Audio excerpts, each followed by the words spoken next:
All right, let's close down this image. You do not have to save it. So just close it out, and we're going to open another image, the one called Dave and Callie.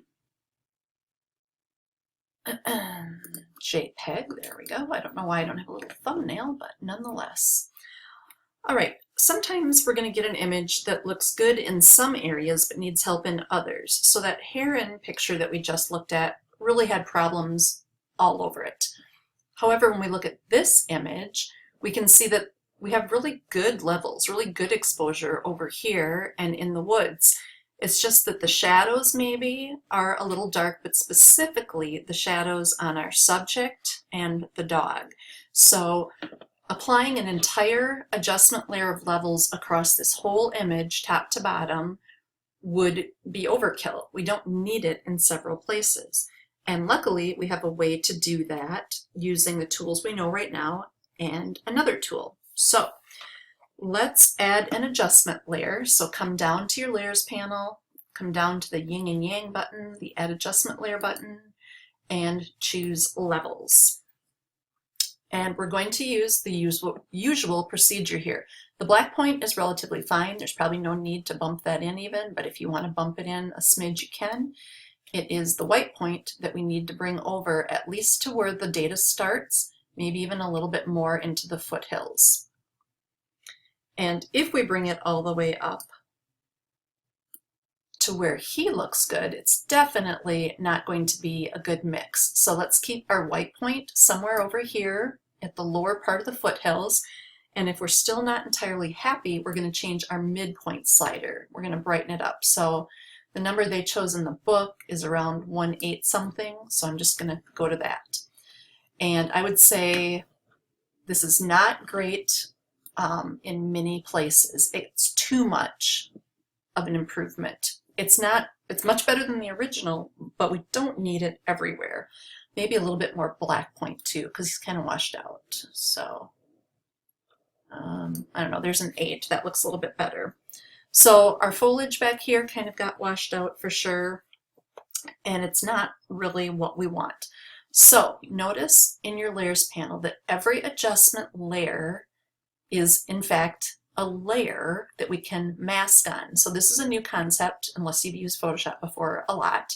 When we see white here, all that means is that whatever adjustment we've done up in this window is being 100% shown through, if you will, onto this layer below it. So whatever we do here is being seen and put into place on the layer below it. Masks are very cool because if we paint on them with black, it hides the effect. So if we wanted to hide the effect of this levels in certain areas, like maybe on our green trees, if we paint on this actual mask with black, it will hide. And so white shows, black hides. Even more cool, I think, is that shades of gray do the in-between. So a light gray mostly lets it shine through. A dark gray mostly hides it, different levels of opacity. So in order to do this, a couple things. We need to go over to our tools bar at the bottom and make sure that black and white are our 2 chips. And if they aren't, there's a shortcut to get these 2 colors.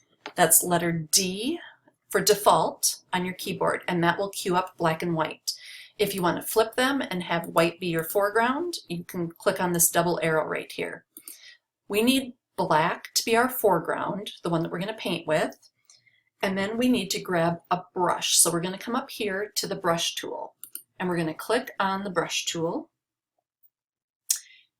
Brush tool, there we go.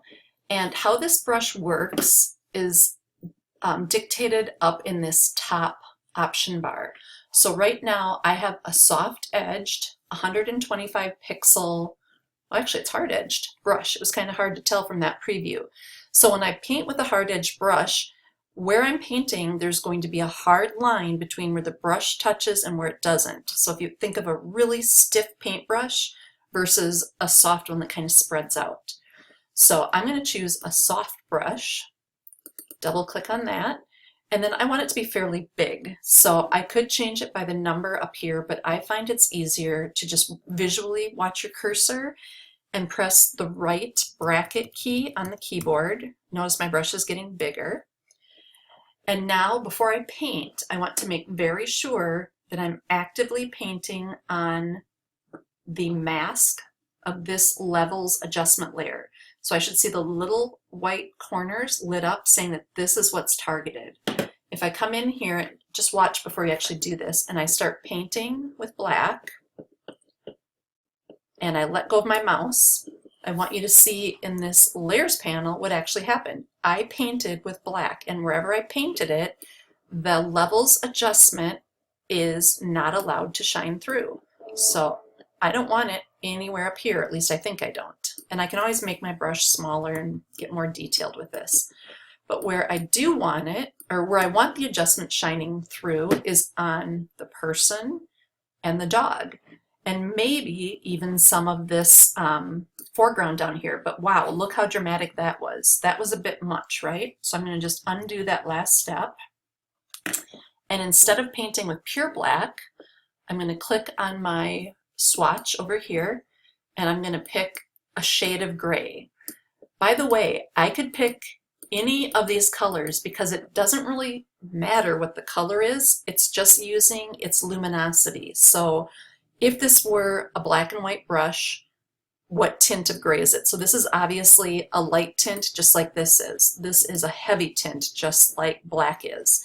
So if you want to keep it straight in your mind and just stick over on this side and find a lighter gray. So I want to block most of this, but let some through. So I'm going to make it a darker gray. And then I'm going to come back over here and maybe paint over this area. Obviously my brush is a little small here, so it's not perfect. And if I look at my mask, I can tell I did a pretty crummy job. Another cool thing that you can do is hold down Option and actually click on this mask, and it's going to give you a huge view of it. So I can now see where I've missed on this mask, but you really want to see the actual photo and how it's reacting. But Option, click on the mask will hide and show the mask in a large format over here. Let's see. Command click does like it does with other layers where it actually puts selection around it. That's pretty rare that you would want that. I'm going to deselect. And shift click on the actual layer icon over here will temporarily turn it off. Shift click will bring it back on. So this level adjustment that I liked, I really only liked over my biker person and the dog and maybe all of the road. I'm not sure if I would even paint this in dark, but I definitely wanted to hide it back here on the trees.